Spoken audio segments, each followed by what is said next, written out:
welcome into our second hour of Smart Minutes Business, and of course it's 5 minutes past 8 a.m. and you're still watching us. My name is Masi Katsime, and of course I'm joined with Andrew Barije, having given us an update on what is happening in the traffic. He's here yet again so that we could have a depth conversation in regards to this very topic of today, corruption, and how we can be able to actually reduce, not phase out, but we begin with reducing, some level. Yeah, so that could be the start. Well, of course, we're always here to inspire and get motivated each and every day that goes by. And of course, being a Friday, yeah, it's end of week, and of course, people are expecting to be a little bit relaxed, for going out go out, meet with their families and friends. But anyway, regardless, and of course it's usually not sort of productive for some people, yeah, but of course here in Smart Minutes Business we got you, and we want you to work and at least focus for those first 30 minutes at least that could earn you something. Well, let's get first motivated, and we shall be back.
Well, of course, that is it for the inspirational quotes. And of course, this last one actually got me thinking. The biggest mistake a small business can do is think like a small business. So that means you have to think you're the best internationally. You've seen many places where they be like massive international business, because to them it may be a small business in a small room, but it covers huge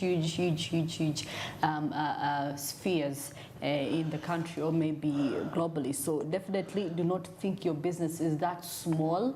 Yeah, you could be in your room, but then you are serving people from Kenya, you're serving people from Rwanda, you're serving people from Botswana, you're serving people from South Africa. So definitely do not think small. Okay, the moment you think small, you're gonna be comfortable, you're gonna be confined in your small space there. You don't think actually you have the potential to even go beyond your neighbors here, your competitors. So definitely you have to always think big.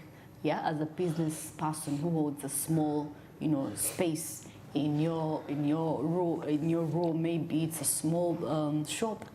You could be serving even international people, tourists that come around. So definitely do not think small. You have the potential to reach the entire world. Well, of course, Andrew Barije is here in the building. How are you? Good morning, Andrew. Good morning, Mercy. How are you doing? Good.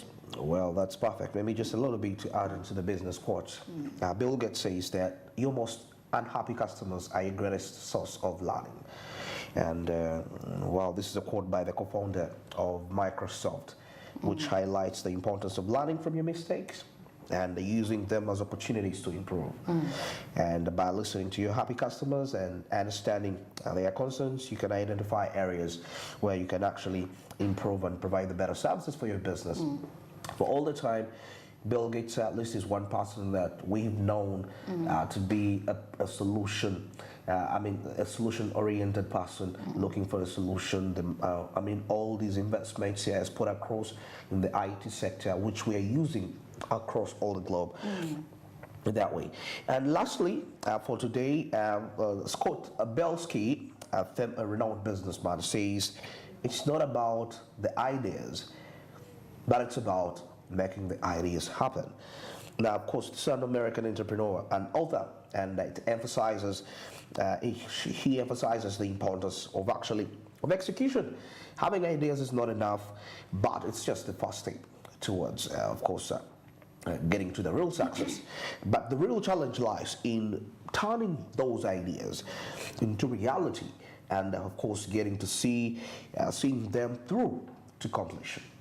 Yes. Well, of course, that is some interesting insight right there from Andrew. But it's just so please learn a thing or two so that you could actually be a good business person. Could not be a business. You could be a good leader as well. Well, of course, conversations in regards to corruption are still ongoing here. And of course, earlier today, in the morning call, we're discussing and looking at some of the reasons as to why Uganda is really corrupt, and of course, looking at some of the instances that have led to, that have been scandalous in corruption. And of course, we had Okano Edith Nakalema, talking about the moral decay, starting from the grassroots, starting way back. They say it starts from home. It starts from home. So even a young child knows out there that for you to pass through somewhere, you have to give in something. Exactly. And of course, there was also the ED of the Anti-Corruption Coalition. Of course, he gave some key points regarding transparency and accountability, which is our greatest challenge in Uganda. There is whatsoever no transparency, no accountability, and once there are culprits, there's never a case that is filed. There is a case filed against them, but then you do not know how far the case goes. It's just passes through people's eyes, and that's it. Exactly. Yeah, so definitely accountability and transparency is really key. Yes. To think of it as a country. Very absolute. And this says something that is individualistic. It comes back to every nation. Every nation experiences the impact of corruption a little bit differently, like the case scenarios which were discussed in the morning call. Maybe just a few what you didn't know. According to the World Health Organization, it estimates that about 2.6 million people die annually. And this is due to deaths related to corruption in the health sector. And now this includes deaths from lack of access to essential medicines, vaccines, and proper health care services. Now, according to this is a report from the World Health Organization, and now the Transparency International reports that corruption is in the construction industry often leads to the use of standard materials and unsafe practices that is resulting, which have resulted into building collapses and different accidents. We've really experienced that. Now, still a report, this is from the United Nations Office on Drugs and Crime, highlights that corruption in law enforcement can lead to increased violence and crime, putting lives at risk. Now, this is from the international perspective. Now, when we break it down coming into Africa, according to the African Development Bank report, it estimates that corruption costs Africa, that is about $50 billion US. We are talking about annually, and this is equivalent to about 5% of the continent's GDP. So you can clearly see how serious that is. And now this hinders development and investment, of course, leading to poverty and poor health care, ultimately contributing to preventable deaths. Now, still a report from the Mo Ibrahim Foundation. It reports that corruption in the health sector, that is in Africa, leads to about hundreds and thousands of children each year dead due to lack of access to the basic health infrastructure and essential medicine. Now, of course, coming in down to a report from the Global Financial Integrity, which estimates that illicit financial flows, which out of Africa. Now, this is a report of 2020. Of course, these illicit flows amounted to about $88.6 billion. That is as of 2020. Let's wait and see the next report. And now this money could actually be used to invest in infrastructure, education, and potentially saving countless lives. Same applies to about 60% of school dropouts, that is across the continent of Africa, still in relation to corruption in the education sector, and these children can't get that. And you know what it means when a given country doesn't have elites. That has quite a huge implication. Now, to zero it down to Uganda, now this is according to Transparency International. It reports that corruption is widespread in Uganda, particularly in the public sector. And it has led to poor infrastructure, inadequate healthcare services, and and so many more related. And Action Aid International reports that corruption in the education sector in Uganda has led to construction of substandard schools, and the misallocation of resources hindering children access to quality education and ultimately impacting their future prospects. And once the future prospect of a child, the future leader, is impacted in terms of corruption because they can't access the basic health services, it will get back to the country in the long term. Well, of course, in Uganda, actually, most of the direct denote costs actually are attributed to in form of bribery. In form of bribery, and of course there is also cases of salary paid for absenteeisms, teachers absent, probably the ghost companies, the ghost NGOs. So definitely that has, it was estimated last year actually at 2.3 trillion per year. All that absenteeism and of course bribes, in form of bribes. And of course when it comes to illegitimate contract awards, looking at the breaking down the corruption amounting to 9.144 trillion, we see legitimate contracts awards were at 858 billion actually. Then the bribes to the judicial officers, which is really key because judiciary actually is also one of the corrupt corrupt offices, institutions. Yeah, and of course it was at 762 billion. Then corruption in procurement processes was into 614 billion. Because actually I was telling Godwin in the morning that there was a speaker during the celebration of the anti-corruption week, actually day, and she said that people want the big fish blamed. These are the PSs, the commissioners blamed, yet it's the people in accounting, procurement, in stores that are actually responsible for this. So when the IGG comes up and persecutes these people, because naturally for us as Ugandans, we feel like those people up there that the ones responsible. Yes, but of course at the end of the day it goes back to the accounting officer. How come you never reported that ABCD money was missing? Exactly. Yes, so and of course that was amounting to 614 billion shillings. Then healthcare corruption, and 191 billion. Then bribery in water and electricity utilities. It also amounted cost of unpaid utility bills amounting to 478 billion. Actually, by the way, people default on electricity and water. And it's just that electricity for now, it's an individual thing. You have to pay for your own yaka. But for water, people have gone years without paying for water bills. All you have to do is give in, whichever person that comes to try to disconnect you, give, the bill keeps on piling over and over and over again. So that is one of the issues. Of course, the cost of bribing security personnel that amounted to 91 billion. And of course, it was estimated that Ugandans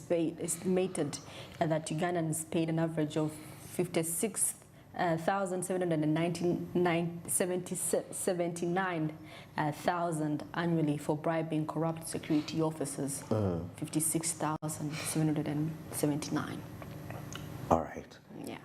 So that is is the breakdown on for the indirect costs of corruption. We had corruption on foreign direct investments, yeah, the FDI. Net inflows was at 18.5 billion shillings. Of course, limited forced labor supply in labor force participation rate was at 320.5 billion. Of course, bribing judicial officers as well as high interest rates that stopped small medium enterprises from submitting loan applications was up to 763.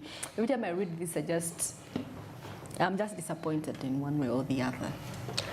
All right. Now, of course, just as Mas has mentioned, what the corruption embedded in the different institutions, government related. But of course, at this point in time, we can take a look at the models which have been implemented in other countries that seem to be actually curbing corruption. And a part of this includes what we know as the open systems, which are something which has been adapted, that is by the different nations. And these open systems involve transparency, accountability, and something to do with participation.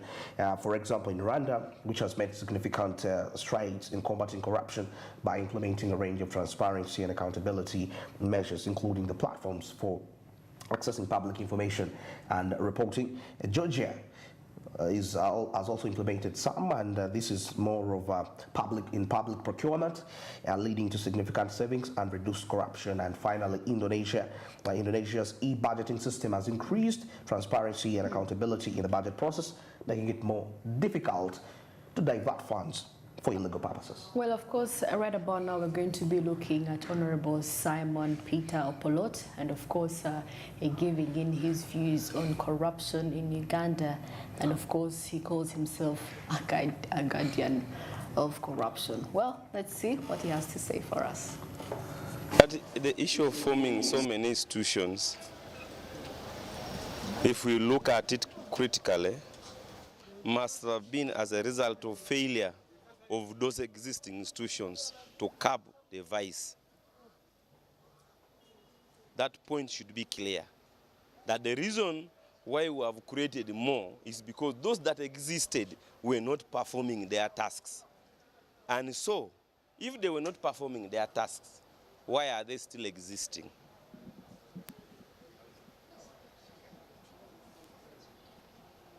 All of those institutions that are tasked with fighting corruption, recently we were talking about increased offenders, increased in crime rates, because corruption is one of the criminal elements of society. And the question from a policy point of view is, what institutions has our society put in place to address issues relating to criminality, including corruption? We are talking about Islam. Now, the question is, these people who are committing these crimes, they corrupt, which religious institutions do they go to? Because each one of them belongs to a religion. In Uganda, we have less than 1% traditionalists. Now, if they all belong to a given religion for which they subscribe to on a Friday, on a Sunday, on a Saturday, is the religious institution on top of those institutions that are fighting corruption doing their work of instilling morality in society? That's the question. If they are not, then why do they exist in the first place? My focus is at societal level before I come to government level. Because government, all government entities, by the way, talk of it, is there anybody who assumes office in government without swearing with either a Bible or a Quran? So is Quran or Bible perpetuating corruption? So why are we being, we are not being sensible to ourselves. We are actually practicing hypocrisy of the highest order. Why? Because we subscribe to a given religious institution that actually condemns criminality, corruption, immorality, but government is looking on. Because I would assume traditionally, maybe years ago, there was less corruption in governments. Because there was a traditional institution that was seriously involved in addressing the issues of morality in societies from childhood through family level of growth. So if they are not today, then what should we do as society? That is my question I'm asking you Ugandans. What should we do if those institutions that are mandated to fight corruption, beginning with family, religion, they are not doing it? What should we do? Of course, that is honorable plot, and of course you've heard that this all starts from the background that you're raised in. Morality is really key. But anyway, the institutions, the ones that we think that are supposed to instill discipline and morality, are really corrupt themselves. Yeah. So it goes back to the individual basis, you as a person, not how you were raised, or maybe the institution, religious institutions. So definitely it's a one-on-one job. Absolutely. Oh, yeah. Well, of course, it's 26 minutes past 8 a.m. and of course we are going to be coming back with entertainment and business, sports business. Please do stick around.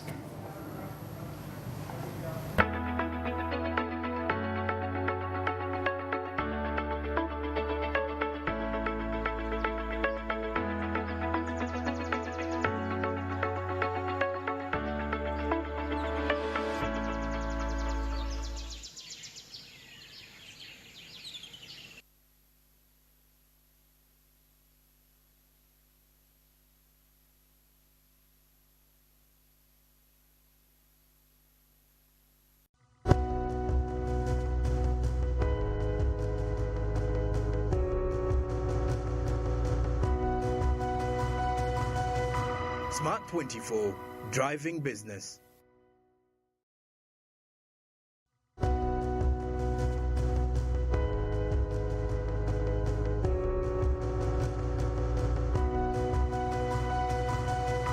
Smart 24, driving